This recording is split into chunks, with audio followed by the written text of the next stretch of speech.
ಚುನಾವಣಾ ಪ್ರಚಾರದಲ್ಲಿ ಹಿಂದುಳಿದ ವರ್ಗದವರ ಸಮ್ಮುಖದಲ್ಲಿ ನಡೀತಾ ಇರುವಂಥ ಈ ಒಂದು ಕಾರ್ಯಕ್ರಮದಲ್ಲಿ ವೇದಿಕೆ ಮೇಲೆ ಆಸೀನರಾದಂಥ ಸಚಿವರಾದಂಥ ಸುಧಾಕರ್ ಸರ್ ಅವರೇ ಮತ್ತು ಸೀತಾರಾಮಣ್ಣ ಅವರೇ, ರೇವಣ್ಣ ಅವರೇ, ನಾಗರಾಜನ್ ಅವರೇ, ಪ್ರದೀಪ್ ಈಶ್ವರ್ ಅವರೇ, ವೇದಿಕೆ ಮೇಲೆ ಆಸೀನರಾದಂಥ ಎಲ್ಲ ಹಿರಿಯರೇ, ಮತ್ತೋರ್ವ ಹಿರಿಯರಾದಂಥ ಬಚ್ಚೇಗೌಡ ಅವರೇ, ಶ್ರೀನಿವಾಸ್ ಅವರೇ, ಎಲ್ಲ ಸಮಾಜದ ನನ್ನ ಸಹೋದರ ಸಹೋದರಿಯರೇ, ಮುಂಭಾಗದಲ್ಲಿ ಆಸೀನರಾದಂಥ ಎಲ್ಲ ಸಮಾಜದ ನನ್ನ ಸಹೋದರ ಸಹೋದರಿಯರೇ, ಮಾಧ್ಯಮ ಸ್ನೇಹಿತರೆ, ಈಗಾಗಲೇ ಸಾಕಷ್ಟು ವಿಷಯಗಳನ್ನು ರೇವಣ್ಣ ಸರ್ ಅವರು, ನಾಗರಾಜನ್ ಅವರು ಮಾತಾಡಿದಂಥ ಬಚ್ಚೇಗೌಡಣ್ಣ ಅವರು ತಮ್ಮ ಜೊತೆ ಹಂಚ್ಕೊಂಡಿದ್ದಾರೆ. ನಾನು ಕೆಲವೇ ವಿಷಯಗಳನ್ನ ತಮ್ಮ ಜೊತೆ ಹಂಚ್ಕೊಳ್ಳಿಕ್ಕೆ ಇಷ್ಟಪಡ್ತೇನೆ. ಬಹುಶಃ ಈ ದೇಶದಲ್ಲಿ ಒಬ್ಬ ಮಹಿಳೆಯಾಗಿ ನಾನು ಇಷ್ಟು ಸ್ವತಂತ್ರವಾಗಿ ನಿಂತು ಮಾತಾಡ್ತಾ ಇದ್ದೀನಿ ಅಂತ ಹೇಳಿದ್ರೆ ಆ ಒಂದು ಕ್ರೆಡಿಟ್ ಅಂಬೇಡ್ಕರ್ ಅವರಿಗೆ ಅವರು ಕೊಟ್ಟಂಥ ಸಂವಿಧಾನ.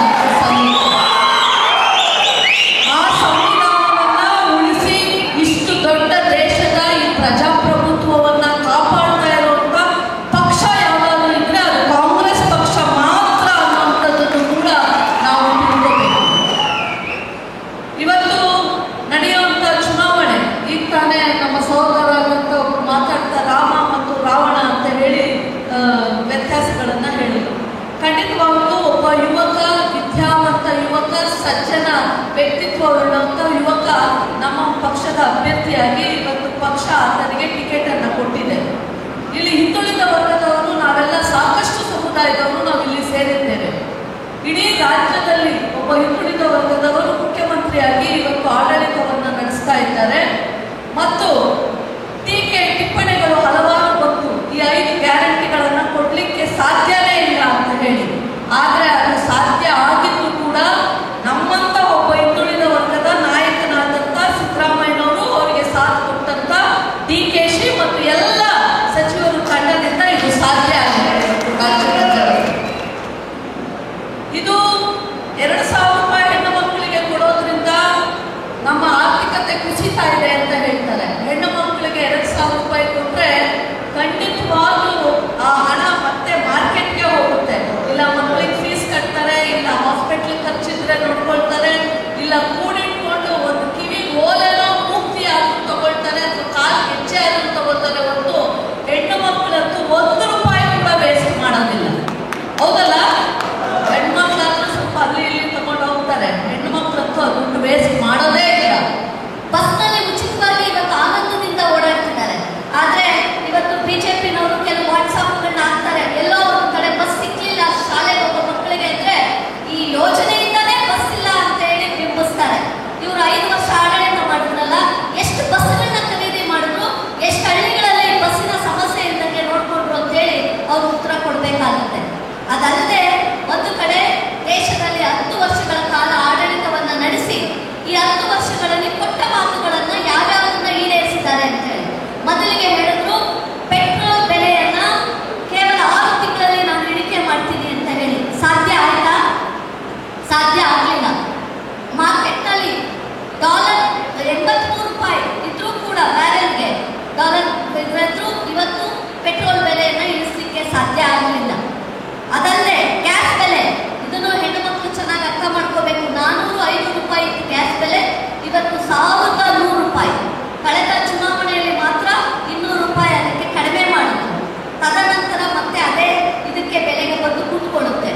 ಹಾಗಾಗಿ ಮತ್ತು ನಾವು ತಿನ್ನುವಂಥ ಉಪ್ಪಿನಿಂದ ಉಪಯೋಗಿಸುವಂಥ ಬೆಂಕಿ ಪಟ್ಟಣದಿಂದ ಇವತ್ತು ನಾವು GST ಕಟ್ತಾ ಇದ್ದೇವೆ. ನಮ್ಮ ರಾಜ್ಯಕ್ಕೆ ಬರಬೇಕಾಗಿರುವಂಥ ತೆರಿಗೆ ಹಣ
ಲೋಕಸಭಾ ಕ್ಷೇತ್ರದಲ್ಲಿ ರಕ್ಷಾ ರಾಮಯ್ಯನ ದೆಹಲಿಗೆ ಕಳಿಸ್ಕೊಡುವಂತ ಕೆಲಸ